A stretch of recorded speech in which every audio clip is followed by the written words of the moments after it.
어스틴 주님의 교회에 오신 여러분들을 환영합니다. 하나님의 능력의 말씀으로 이 땅이 회복될 것을 기대합니다. 성도 여러분, 어스틴의 한파 가운데 지난 2, 3일 동안 어떻게 잘 지내셨습니까? 저희 집은 전기도 나가고 또 집에 나무도 많이 부러지고 해서 참 거의 지금 난리 상태입니다. 제가 어제 말씀 묵상 턴인데 제 시간에 올리지 못했습니다. 인터넷이 나가고 전기가 나가는 바람에 제가 교회에 와서 올렸어요. 말씀 묵상을 기다리셨던 분들께 죄송함을 전합니다. 오늘 묵상할 말씀은 사무엘상 7장 1절부터 4절까지 말씀입니다. 자, 같이 합독하겠습니다. 기럇 여라림 사람들이 와서 여호와의 궤를 옮겨 산에 사는 아비나답의 집에 들여놓고 그의 아들 엘레아사를 거룩하게 구별하여 여호와의 궤를 지키게 하였더니 궤가 기럇 여라림에 들어간 날부터 20년 동안 오래 있은지라. 이스라엘 온 족속이 여호와를 사모하니라. 사무엘이 이스라엘 온 족속에게 말하여 이르되 만일 너희가 전심으로 여호와께 돌아오려거든 이방신들과 아스타돗을 너희 중에서 제거하라. 너희 마음을 여호와께로 향하여 그만을 섬기라.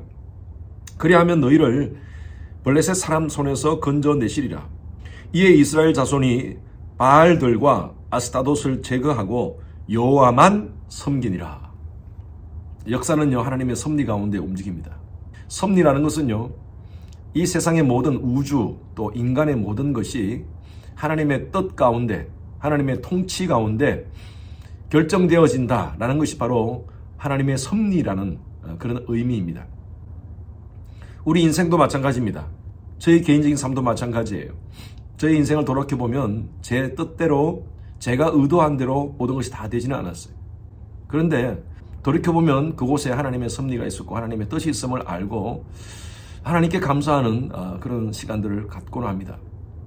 분명히 기도하고 하나님 말씀을 붙잡고 달려왔다면 여러분 눈에는 실패 같고 또 고난 같고 어려움 같지만 모든 것이 합력하여 선을 이루시는 하나님의 섭리가 있는 줄로 믿습니다. 이스라엘 백성들이 언약궤를 빼앗겼어요. 블레셋에서 있다가 블레셋이 그 언약궤를 돌려줍니다. 어제 우리가 묵상한 말씀대로 베스메스 사람들이 하나님의 언약궤를 함부로 대하면서 수많은 사람이 죽게 됩니다. 그리고 이것을 오늘 말씀에 보면 기럇 여라림 사람들이 그 언약궤를 가지고 갑니다. 아비나답이라는 사람의 집에 옮겨 놓습니다. 이 모든 과정이 하나님의 섭리 가운데 이루어집니다. 하나님은 이 과정을 통하여서 당신의 거룩함을 나타내십니다. 어제 우리 묵상했던 사무엘상 6장 20절 말씀이 그 말씀이 있었죠. 누가 여호와 앞에 서리요?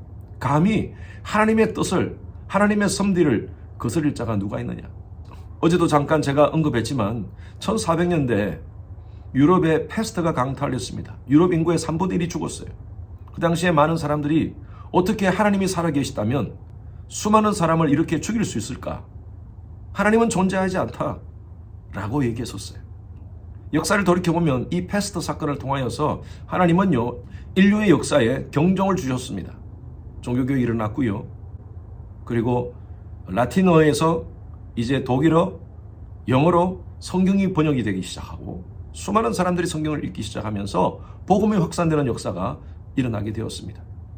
우리는 세상에서 일어나는 모든 일들에 대해서 다 알 수 없지만 그러나 하나님은 여전히 일하고 계십니다. 코비드 사건도 마찬가지입니다. 많은 사람들이 희생되었지만 그러나 이 사건을 통하여서 하나님이 우리에게 주시는 경종이 있습니다. 하나님을 함부로 하지 말라고요. 하나님을 경외하라고요. 어제 묵상했던 말씀처럼 누가 하나님 앞에 서리요? 하나님을 함부로 대하지 말라는 것입니다. 하나님을 존중하는 자를 하나님은 존중하고 하나님을 멸시하는 자를 하나님은 멸시하십니다. 이 하나님의 궤는 하나님의 위엄, 하나님의 섭리, 하나님의 절대적인 주권을 의미하고 있습니다. 그 앞에 인간이 무엇라고 얘기하겠습니까? 베스메스에서 기럇 여라림으로 옮겼던 그 하나님의 법궤는 20년 동안 그곳에 있습니다. 2절 한번 보십시오. 궤가 기럇 여라림에 들어간 날부터 20년 동안 오래 있은지라. 그곳에 있으면서 이스라엘 백성들이 여전히 하나님을 경외하지 않았던 것 같습니다. 이때 이스라엘은 여전히 블레셋의 통치하에 있었습니다. 사무엘은 그 당시의 마지막 사사로서 이렇게 말합니다. 3절 보십시오. 만일 너희가 전심으로 하나님께 돌아오려거든 이방 신들과 아스타돛을 너희 중에서 제거하고 너희 마음을 여호와께로 향하여 그만 섬기라. 여러분, 이 그만 섬기라는 말씀이 성경 중간중간에 나옵니다. 하나님께서 이스라엘 백성들에게 십계명으로 첫 번째 주셨던 말씀이 뭡니까? 너희는 나 외에 다른 신을 내게 두지 말라. 나만 섬기랍니다. 여호수아를 중심으로 해서 이스라엘 백성들이 가나안 땅에 들어가서 정복 전쟁을 합니다. 그리고 모든 것이 안정되고 나서 여호수아는 이스라엘 백성들의 두령들, 즉 리더들을 모아놓고 이렇게 얘기합니다. 우리 어떻게 하나님의 백성들이 이 가나안 땅에 잘못된 우상을 섬기냐? 그러면서 여호수아 24장에 보면 나와 내 집은 오직 여호와만 섬기겠다. 그때 이스라엘 백성들의 리더들이 다 그렇게 외칩니다. 우리도 그만 섬기겠습니다. 그런데요, 여호수아가 죽고 나서 어떻게 됩니까? 그만 섬기겠습니다. 하나님을 그만 섬기겠습니다. 그렇게 변했어요. 우리의 신앙 어떻습니까? 여러분, 하나님만 유일신으로 섬기고 계십니까? 혹시 우리의 삶 가운데 바알신, 아스타돛신을 두고 있지 않은지요? 신앙생활하는 우리의 삶 속에서도 여전히 우상이 있습니다. 우리가 무슨 형상화된 우상을 세워놓고 거기에 절하고 그러진 않지만, 그러나 여전히 하나님만 섬겨야 되는데 하나님 외에 우리가 다른 것을 우선한다면 그것이 우상이 될 수가 있습니다. 돈이 우상이 될 수 있습니다. 일주일 동안 살면서 여러분, 하나님을 묵상하는 것보다 돈을 더 묵상한다면 돈이 우상입니다. 돈이 물질이 필요 없는 사람이 없습니다. 저도 물질이 필요하죠. 그러나 우리의 삶 가운데 우선순위가 뭔가요? 돈인가요? 하나님인가요? 자식인가요? 하나님인가요? 우리의 취미생활인가요? 하나님인가요? 우리의 삶 속에 우리는 여전히 과학의 신, 취미의 신, 우리 자식의 신, 물질의 신, 이런 여러 가지 많은 신들을 우상으로 두고 살아가고 있어요. 그래서 하나님과의 영적인 관계를 하루에 10분, 20분도 못해요. 왜? 그런 우상 쫓아다니기 바쁘기 때문에. 간혹 신앙생활을 하시는 분 가운데 부정적이고 비판적이고 무기력하고 침체되고, 왜 그런 일들이 벌어집니까? 하나님보다 다른 것을 우선하고 거기에 더 바쁜 삶을 살기 때문에 그렇게 되면 우리는 영적으로 무기력하게 될 수밖에 없습니다. 당당할 수가 없습니다.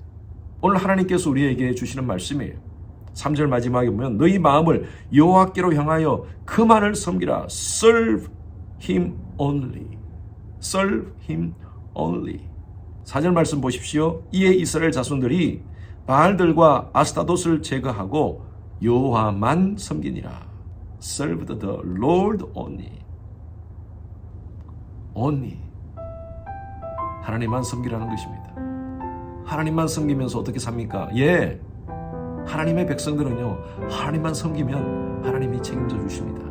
너희는 먼저 그의 나라와 그의 의를 구하라.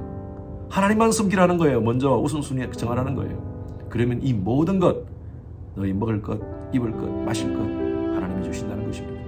오늘도 우리의 마음을 하나님께로 향합시다. 삶의 모든 것은요, 집중의 원리가 있습니다. 돋보기도 빛을 모을 때에 거기서 불이 납니다. 마찬가지입니다. 우리의 삶도 하나님을 우선하여 하나님께 집중할 때 능력이 나타나게 됩니다. 저는 우리 모든 성도님들이 영적 무기력에서 일어나시기 바랍니다. 영적 나태함에서 일어나시기 바랍니다. 그리고 하나님께로만 향합시다. 그리고 하나님만 섬깁시다. 그럴 때 주시는 영적인 복을 누리시는 우리 모든 성도님들 되시기를 주님 이름으로 축원합니다.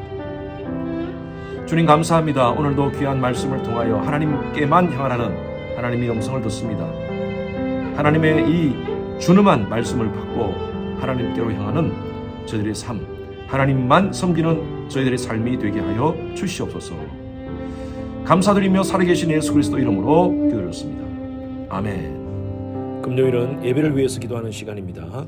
모든 예배를 위해서 기도해 주십시오. 주일 예배, 금요 예배, 또 우리 청년들 예배, 어린 아이들부터 모든 예배에 이르기까지 성령의 기름 부으심이 임하는 그런 귀한 예배 될 수 있도록 담임 목사의 설교에 하나님께서 준비 가운데 함께 하시고 또 말씀을 선포할 때 은혜와 능력이 더하시도록 기도 부탁드립니다. 각 부서의 설교를 준비하시는 모든 사역자들을 위해서 기도해 주시길 바랍니다. 예배를 위해서 섬기는 여러분들이 계십니다. 미디어, 안내, 찬양, 교사 등으로 섬기는 그 봉사자들이 기쁨과 감사함으로 섬길 수 있도록 해달라고요. 그리고 모든 예배자들이 성령과 지혜로 충만한 그런 예배 될 수 있도록 하나님의 임재가 가득한 지성소 예배가 될 수 있도록 하나님께서 함께 하도록 기도해 주시기 바랍니다.